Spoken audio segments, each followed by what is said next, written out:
میرے نبی پاک نے فرمایا 3 کام کرو تمہیں فائدہ ہوگا. حضرت عبدالرحمن ابن عوف فرماتے ہیں میں نے اس کا تجربہ کیا اس حدیث کا, اور آپ فرمایا کرتے تھے مجھے اللہ کی عزت کی قسم جو میرے نبی نے کہا حق اور سچی کہا ہے, حق اور سچ کا. حضور سید عالم صلی اللہ علیہ وسلم نے فرمایا صدقہ دینے سے مال کم نہیں ہوتا. صدقہ دینے سے مال جی کیا کرنے سے, یہ وعدہ ہے نبی پاک کا. صدقہ دینے سے پیسے, اچھا بتائے نا جی مجھے 1000 میں سے 500 دے دیا تو باقی کتنے رہ گئے؟ تو حضور فرما رہے ہیں کم نہیں ہوتے.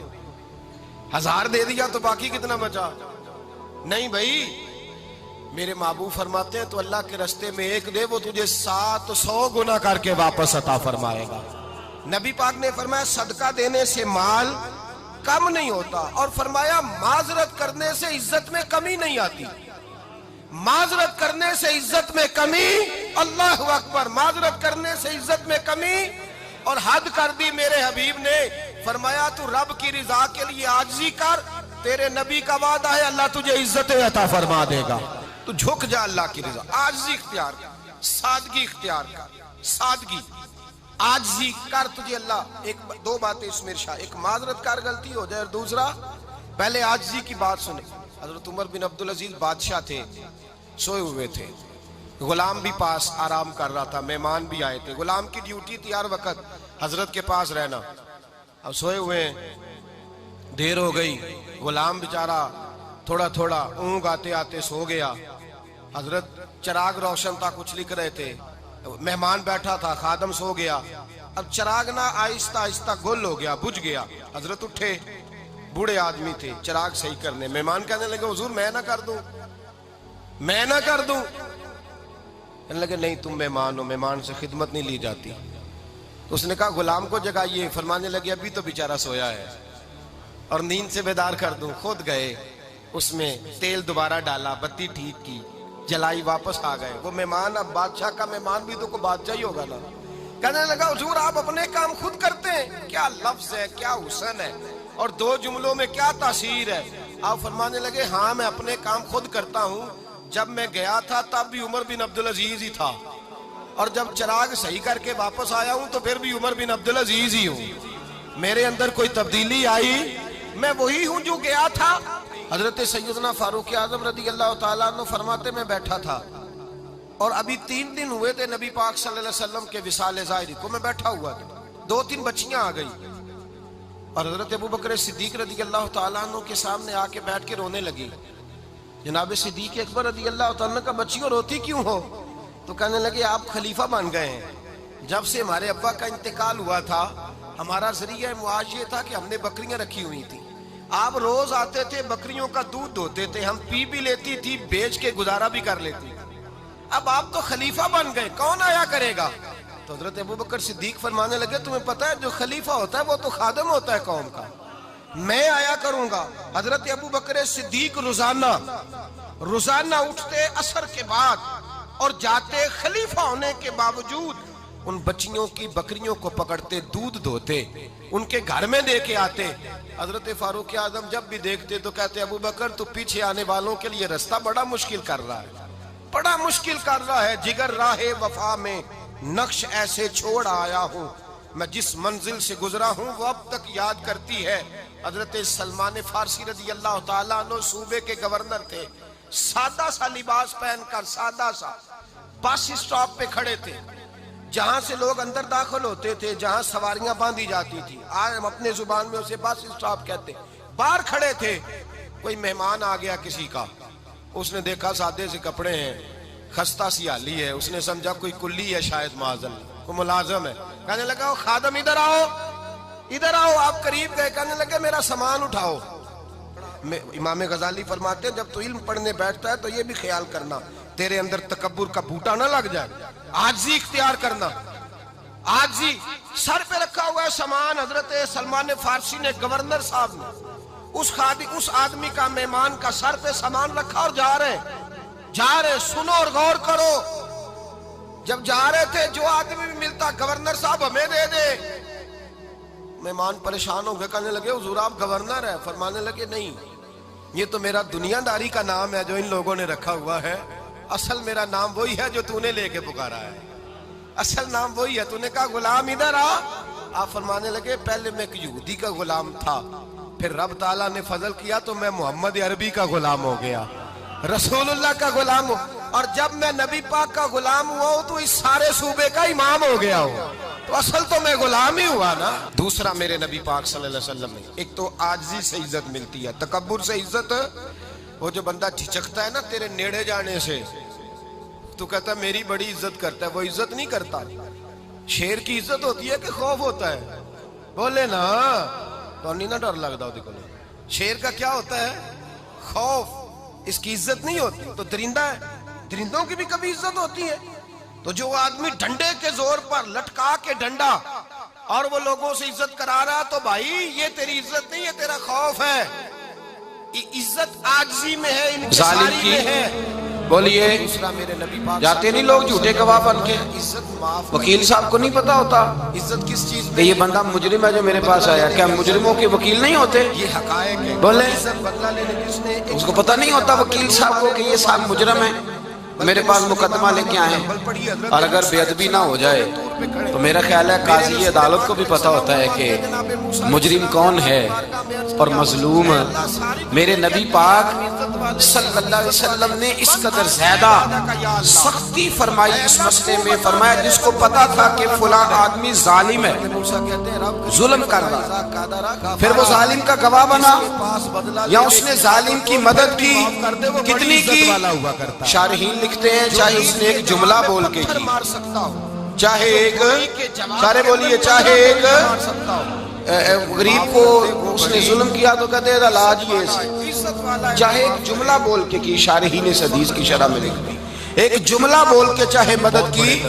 جس بندے نے کسی ظالم کی مدد کی کسی مقدمے میں یا کسی صورت میں، ان سے پتا تھا یہ ظالم ہے، میرے نبی پاک صلی اللہ تعالیٰ علیہ وسلم فرماتے ہیں اگر اس نے مدد کی، ابھی ظالم کی بات نہیں ہو رہی، ظالم کے مددگار کی بات ہو رہی، اگر کسی نے ظالم کی مدد کی تو حضور فرماتے ہیں خدا بھی اس سے بری ذمہ ہے، رسول بھی اس سے بری ذمہ ہے. سنبھال کے رکھے اپنی نمازیں، قربانیاں، حج، زکوٰۃ سنبھال کے رکھے. اگر ظالموں کا مددگار ہے، الیکشن آ لینے دے، آپ کو نظر آ جائے گا کون کون ظالموں کا مددگار ہے. نظر آ جائے، اپنی جیب سے لوگ پیسے دے کے ظالموں کی مدد کریں گے، ان کے فلیکس چھپوائیں گے، بورڈ لگوائیں گے، جیبوں سے پیسے دے گے. ہم نے خود آگ لگائی ہے چمن میں اپنے، بے سبب گردشی ایام کو الزام نہ دو. ہم نے خود نور کا ظلمت سے کیا ہے سودا، کر کے توہین سحر شام کو الزام نہ دو. ظالموں کے مددگار میدان میں آ گئے. یہ چھوٹا لفظ نہیں، میرے حبیب پاک صلی اللہ علیہ وسلم نے فرمایا جو ظالم کا مددگار ہے سن لے جو سجن کے ساتھ کچہری جاتا ہے، وہ یاد رکھے جو دوست کا گواہ بنتا ہے، وہ یاد رکھے جو کہتا ہے میں مانگی گیا تھا، مجھے بلایا گیا تھا قبضہ چھڑانے کے لیے کسی غریب بیوہ کی جائیداد پہ. کب وہ سن لے تو مدد کر کے نہیں آیا، تو خدا کے ذمے سے نکل گیا ہے. رسول پاک نے فرمایا تیرا میرا تعلق ختم ہو گیا، تو ظالم کا مددگار ہو گیا. پھر تو کہتا میں بے چین ہوں، میں بے قرار ہوں، میں آزمائش کا شکار ہوں. پلٹ کے دیکھ تو صحیح تیرا گناہ کتنا بڑا ہے. میرے نبی پاک صلی اللہ علیہ وسلم کا ایک اور فرمان سن لیں، ابن ماجہ ابو داؤد میں موجود ہے. اس حدیث کو آپ نے یاد کر لینا ہے. کر لیں گے انشاءاللہ؟ سارے کہیے انشاءاللہ. کر لیں گے یاد؟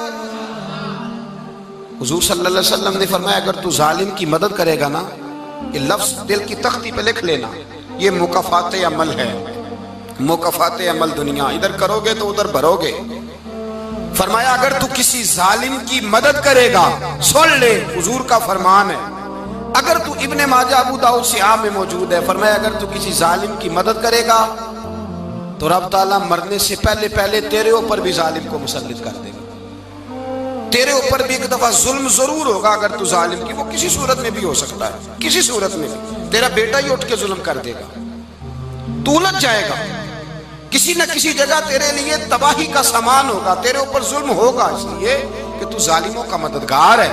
چاہیے یہ تھا کہ تو مظلوم کی مدد کرتا، انسانی ایمانی یقین کا فریضہ سر انجام دیتا. تو ظالموں کا مددگار ہو گیا. ٹٹول کے دیکھ لیں، رزلٹ نکال کے دیکھ لیں، ہمارے زمانے میں ظالموں کے مددگار زیادہ ہیں. اتنی لمبی زبانیں نکال کے ظالموں کی مدد کرتے ہیں. بڑے بڑے کالم نویس اللہ نے انہیں قدرت دی لکھنے کی، تو اپنا قلم ظالموں کی مدد میں خرچ کرتے ہیں۔ وہ لوگ جن کو اللہ تبارک و تعالیٰ نے قدرت دی، ہمت دی، طاقت دی، کچھ لوگ ان کے حلقہ احباب میں، وہ اپنے لوگوں کو استعمال کر کے ظالموں کی مدد کرتے ہیں، ظالموں کی مدد کرتے ہیں۔ میرے نبی کریم سید عالم نور مجسم صلی اللہ علیہ وسلم نے فرمایا، اگر تو نے ظالم کی مدد کی تو جب تک تو توبہ نہیں کرے گا رب تجھ سے ناراض ہی رہے گا۔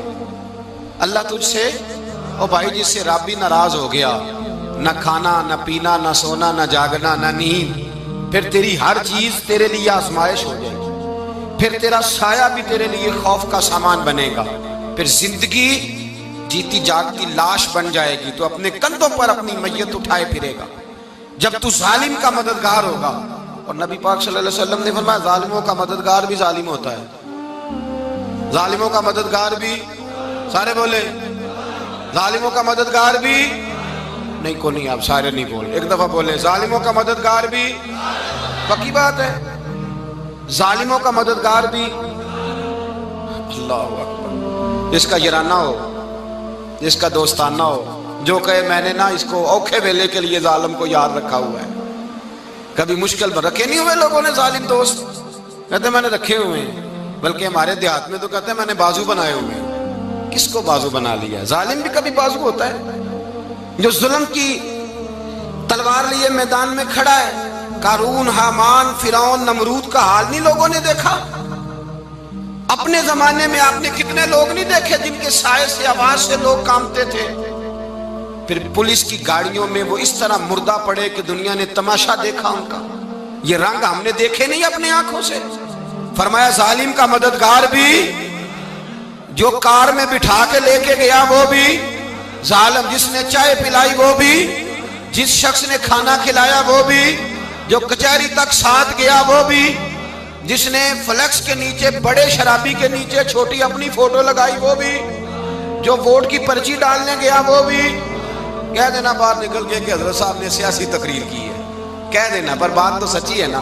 خو کرے ہم تو سے تھوڑا سا گلا بھی سن لے، خو کرے ہم تو سے تھوڑا سا بھی گلا۔ امام مالک کے پاس ایک بندہ آیا، اس نے کہا حضور میں درزی ہوں، ایک ظالم بادشاہ مجھ سے کپڑے سلواتا ہے، میں تو ظالموں کا مددگار نہیں نا۔ ایک ظالم بادشاہ مجھ سے، حضور میں تو مددگار نہیں نا ظالموں کا۔ جو فرمایا ظالموں کا مددگار بھی ظالم ہوتا ہے، تو کپڑے لے کے آتا ہے میں سی کے دے دیتا ہوں، ذمہ داری نہیں۔ یہ ایک آدمی دکاندار ہے، اس سے کوئی بندہ چیز خریدنے آئے گا تو تھوڑی کہے گا میں نے نہیں دینی، تو دے گا۔ کوئی بندہ اگر کسی شخص سے کوئی کام کہتا ہے جو اس کی فیلڈ ہے، اس کا شعبہ ہے، اس کا معاش کا وہ سلسلہ ہے، کہتے ہیں یا رسول اللہ صلی اللہ علیہ وسلم ظالموں کا مددگار بھی ظالم، حضور نے فرما دیا۔ تو امام مالک سے بندے نے مسئلہ پوچھا، دل کی تختی پہ لکھنے والی باتیں ہیں، کہا حضور میں درزی ہوں، ظالم کپڑے سلواتے ہیں، میں تو مددگار نہیں نا۔ امام صاحب کہنے لگے نہیں، مددگار تو وہ ہوگا جو تجھے سوئی دھاگا فراہم کرے گا، تو تو پورے کپڑے سی کے دیتا ہے، تو تو خود بہت بڑا ظالم ہے، تو پورے سوٹ سی کے دیتا ہے، تو تو بہت بڑا ظالم خود ہے۔ مددگار تو وہ ہوگا جو تجھے دھاگا دے گا، جو تجھے بٹن دے گا، جو تجھے نلکی دے گا۔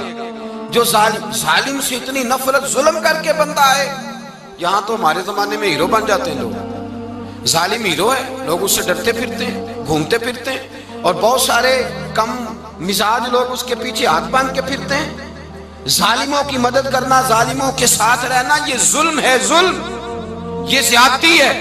میرے نبی پاک صلی اللہ تعالی علیہ وآلہ وسلم نے ارشاد فرمایا، یاد رکھو رب فرماتا ہے میں مظلوم کی مدد ضرور کروں گا، چاہے جلدی کروں چاہے دیر سے کروں، میں مظلوم کی مدد۔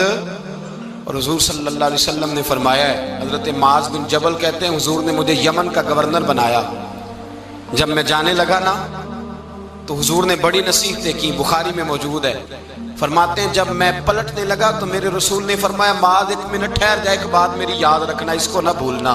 کہا حضور کیا؟ فرمایا دیکھنا کسی پہ ظلم نہ کر بیٹھنا، کہیں تجھ سے زیادتی نہ ہو جائے۔ محبوبہ پھر حضور نے فرمایا سن میرے معاذ، میں تجھے گورنر بنا رہا ہوں، زیادتی نہ کر بیٹھنا۔ یا رسول اللہ صلی اللہ علیہ وسلم کیا ہوتا ہے؟ تو میرے کریم نے فرمایا جب مظلوم دعا کے لیے ہاتھ اٹھاتا ہے تو عرش کا مالک کہتا ہے فرشتوں پیچھے ہٹ جاؤ، عرش کا مالک کہتا ہے فرشتوں پیچھے ہٹ جاؤ، دروازے کھول دو، فرمایا مظلوم اور رب کے درمیان شے حائل کوئی نہیں ہوتی.